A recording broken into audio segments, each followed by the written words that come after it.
Les hommes noirs, généralement, sont mesurés par l'argent qu'ils apportent à la fin du mois, sans hypocrisie, vous le savez. On accorde le respect, généralement, en rapport avec l'argent. Pas en rapport avec les valeurs, les idées, la présence, non. C'est qu'est-ce qu'il apporte à la fin du mois. Le niveau de respect est calibré par rapport à ça. De l'obéissance, de la gentillesse, de la sympathie, même de la nourriture. Nous le savons, il n'y a pas d'hypocrisie entre nous. Et beaucoup de femmes noires, malheureusement, aujourd'hui, perçoivent avoir un homme blanc comme un accomplissement social. Bonjour à tous les amis, Zach Mwikassa, fondateur de Mwikassance. Bonjour à tous les anciens, merci d'être là avec nous. Bonjour à tous les nouveaux, c'est votre première fois avec nous, enchanté. J'espère qu'à la fin de cette vidéo, vous n'en sortirez pas bredouille. Vous savez, avec le temps, beaucoup de choses ont changé. Et beaucoup de choses sont censées changer. Mais il y a des choses fondamentales dans la vie de l'humain qu'on ne peut pas autoriser de changer.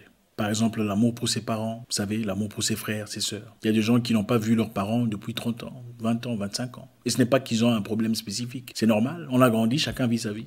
On ne peut pas normaliser ça. Il y a des choses fondamentales de l'humain qui ne peuvent pas changer, doivent être préservées au nom des valeurs qu'ils représentent. Il y a des années, beaucoup vivaient dans de sérieuses difficultés. Opprimés, oppressés, sans emploi. Ce n'était pas facile. Aujourd'hui, beaucoup de choses ont changé. Les gens peuvent vivre, peuvent travailler. Beaucoup sont épanouis. Les femmes vivent, elles s'élèvent, elles travaillent. Elles peuvent vivre tout seules. Les gens sont libres de faire ce qu'ils ont envie de faire. Mais avez-vous déjà entendu une femme dire « Je vis ma vie, je suis responsable de ma vie.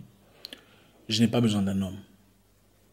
Je suis égal à un homme. Je peux vivre ma vie comme je veux. » Une femme africaine. Aujourd'hui, on va parler de ce sujet très intéressant et sujet très sensible. Et je pense qu'à la fin, on va tous en tirer quelque chose. Beaucoup de femmes africaines vivant en Europe, surtout aujourd'hui, s'appellent féministes. Elles prônent le travail personnel, le développement individuel et beaucoup d'autres choses mettant en valeur la personnalité de la femme. Mais on remarque aussi, malheureusement, que beaucoup de femmes noires africaines qui s'appellent féministes ne comprennent pas les profondeurs de l'interprétation du féminisme tel que présenté aujourd'hui. Certaines comprennent, elles sont là, mais d'autres ne comprennent pas. Voilà pourquoi aujourd'hui, on va parler. Aujourd'hui, on va essayer de faire comprendre en toute humilité combien le concept féministe, tel qu'interprété par beaucoup d'Africains, est en train d'égarer beaucoup de personnes. Le féminisme, tel qu'interprété aujourd'hui, a eu principalement 3 vagues. On n'ira pas dans les détails. La première vague a commencé au début du XXe siècle, par des femmes blanches américaines, réclamant le droit de vote. Je vous rappelle qu'en 1865, les Noirs, hommes américains, pouvaient déjà voter. Les femmes blanches ne pouvaient pas tolérer le fait que les Noirs puissent déjà voter pendant qu'elles n'étaient pas acceptées de faire la même chose. Leur mouvement était principalement basé sur ça, les suffragettes. D'ailleurs, les femmes noires à l'époque voulant s'associer aux suffragettes blanches féministes ont été rejetées après avoir voulu réclamer leurs droits dans beaucoup de sens. Entendant le mot féminin dans féministe, les femmes noires américaines à l'époque ont voulu s'associer aux féministes blanches pour réclamer leurs droits contre l'assujettissement, la répression et l'injustice. Mais elles ont été rejetées, brutalement repoussées, parce qu'apparemment, elles n'avaient pas les mêmes valeurs. Le féminisme de la première vague était un moyen pour la femme blanche américaine de pouvoir voter, et les anglaises aussi, mais pas pour une libération totale, indiscriminée des femmes. La deuxième vague du féminisme a humecté les années 60. Les années 60, les années des hippies, les années du rock'n'roll, la liberté de choix, la liberté de sexualité, la liberté de pratique. Là, leur combat était différent. Il s'agissait principalement pour la femme féministe occidentale avoir le droit à l'avortement. Vous savez, après avoir eu des rapports intimes, conjugal ou extra-conjugal, avoir le droit de terminer la grossesse et avoir des contraceptifs. Le mouvement féministe occidental de la deuxième vague adopte un concept qu'ils appellent l'intersectionnalité.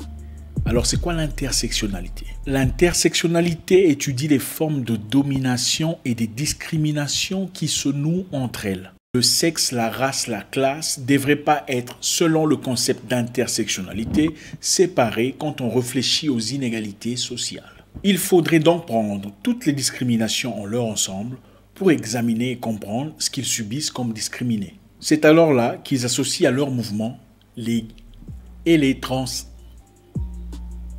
et les noirs pour faire une communauté. Mais ma question est celle-ci. Qu'est-ce que les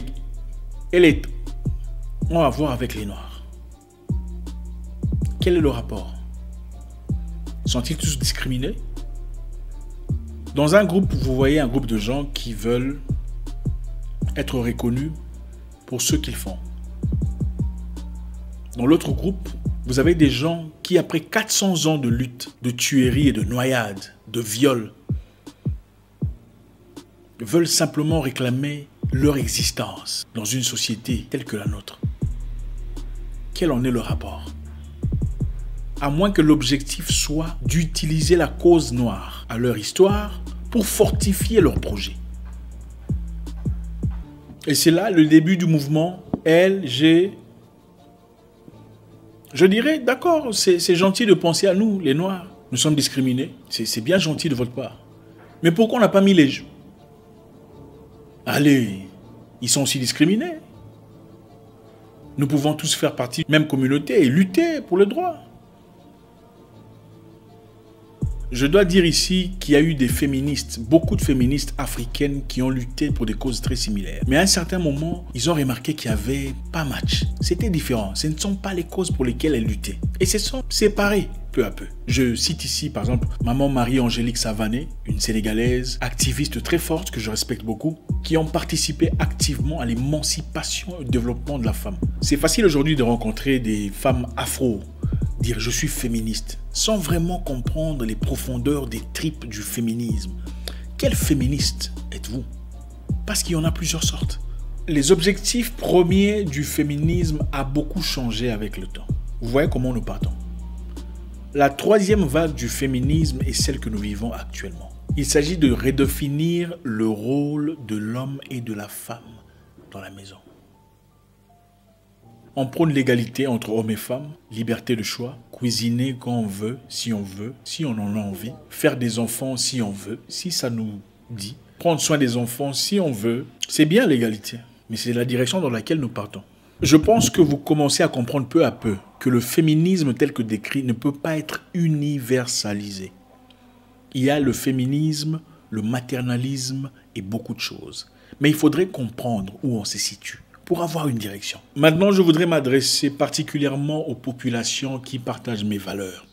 Si vous ne faites pas partie de ces personnes, considérez que ce message ne vous est pas adressé. Merci. Le féminisme occidental, tel que décrit aujourd'hui, a été utilisé par des forces étrangères pour détruire les familles afrodescendantes. Nous vivons un moment déterminant où beaucoup de femmes noires disent ouvertement « Je n'ai pas besoin d'un homme. Je suis libre, je fais ce que je veux. J'ai mon argent, je vis ma vie. J'ai mes enfants, je vais en voyage quand je veux. Je reviens quand je veux. Personne ne me contrôle. » Écoutez, c'est bien d'être libre, c'est bien d'avoir de l'argent, c'est bien d'avoir un boulot, avoir de l'intellect, des diplômes, faire des voyages quand on veut, revenir quand on veut. Mais quelle est la répercussion de ce choix dans notre vie d'aujourd'hui? Gloria Steinem, la femme activiste promotrice du féministe occidental dans les années 60 aux États-Unis, adulée, respectée par les journaux et publiée incessamment, était agent de la CIA. Le féminisme occidental était subventionné par la CIA comme jamais auparavant. L'objectif était de promouvoir la femme noire, mais pas l'homme noir. Pourtant, ils étaient tous esclaves et asservis par le même système. Maintenant, réfléchissons. Nous sommes ici dans un environnement capitaliste où celui qui a le plus d'argent est le plus respecté, le plus considéré, le plus adulé.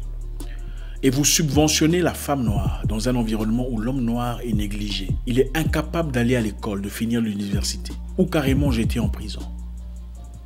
Quel genre de société vous créez? On crée une société où les femmes noires qui réussissent après avoir été subventionnées déconsidèrent les hommes noirs qui n'ont pas eu la même opportunité. Les femmes noires américaines de la classe moyenne n'aiment pas les hommes qui n'ont pas d'argent ou qui n'ont pas réussi la vie. Mais les hommes noirs américains naissent dans une famille où il n'y a pas de papa. Pourquoi? Principalement parce qu'il a été soit abattu ou envoyé en prison. L'objectif est de créer des familles sans papa.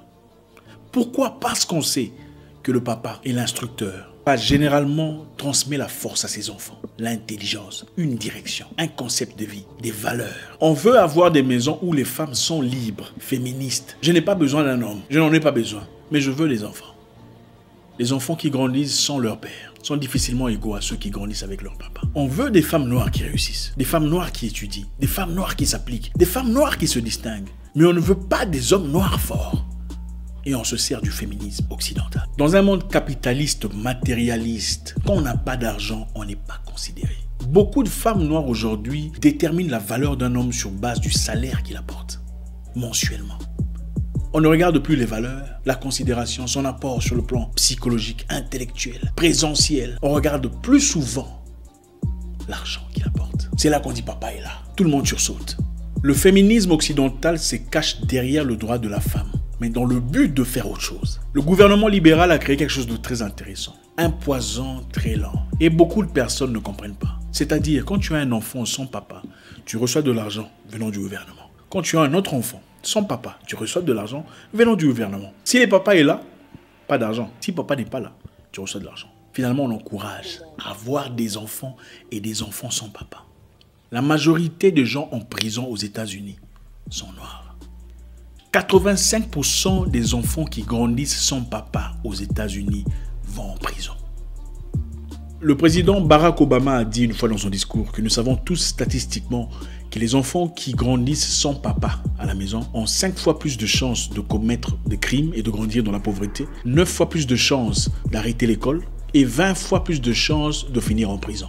Dans ce contexte, l'objectif est de dépouiller les familles noires américaines de leurs valeurs originelles. On veut masculiniser les femmes pendant qu'on féminise les hommes. Regardez-moi cette statistique. 5% des enfants des familles noires américaines naissaient d'une famille où il n'y avait pas de papa dans les années 60. Dans les années 80, il y en a eu 18%. Dans les années 2000, c'est monté à 33%. Et en 2015, à 41%. Est-ce par hasard? Maintenant, suivez-moi bien. Gloria Steiner, l'agent de la, a commencé son travail emphatique sur le féminisme dans les années 60. Subventionnée par l'agence, elle a fait un travail bouleversant dans les communautés noires pour promouvoir l'indépendance de la femme, l'indépendance financière, la liberté de la femme afro-américaine. Maintenant, regardez l'échelle. De 1960 à 5%, à 2015, à 41% d'enfants noirs américains naissent d'une famille où il n'y a pas de papa. Est-ce une coïncidence? Les enfants dont 85% finiront probablement en prison. Il n'y a pas de hasard. Les féministes occidentales afro disent qu'elles n'ont pas besoin d'hommes. Mais bizarrement, elles veulent des enfants. Qui élèvera ces enfants? Quel paradoxe. Écoutez mes sœurs, je sais que parmi nous, il y a des sœurs qui n'ont peut-être pas les papas de leurs enfants. Et je respecte ça. Beaucoup parmi nous, vous faites un travail incroyable. Et je vous salue pour cela. Mais je voudrais que tout le monde comprenne. Pour qu'un enfant devienne homme, il a besoin d'observer un homme. C'est un homme qui apprend à un garçon comment devenir un homme. Les enfants ne deviennent que le reflet de leur papa, les garçons. La plupart des gens, on dit, la majorité de gens qui finissent par battre leurs femmes ou leurs épouses, ont grandi dans un foyer où il n'y avait soit pas de papa, ou le papa battait leur maman devant eux. S'il vous plaît, ne nous dites plus que vous n'avez pas besoin d'un homme. Si vous avez besoin des enfants. Écoutez, vous pouvez faire un travail immense avec votre petit garçon et lui transmettre des valeurs merveilleuses. Mais ça sera difficile de lui transmettre la masculinité et la vision d'homme comme son papa le ferait. L'objectif premier et kabbalistique de Gloria Steiner était la masculinisation de la femme noire et la féminisation de son homme. J'espère que cette vidéo ne sera pas bloquée. Pour ceux qui connaissent l'Amérique, ils savent que les blacks américaines s'appellent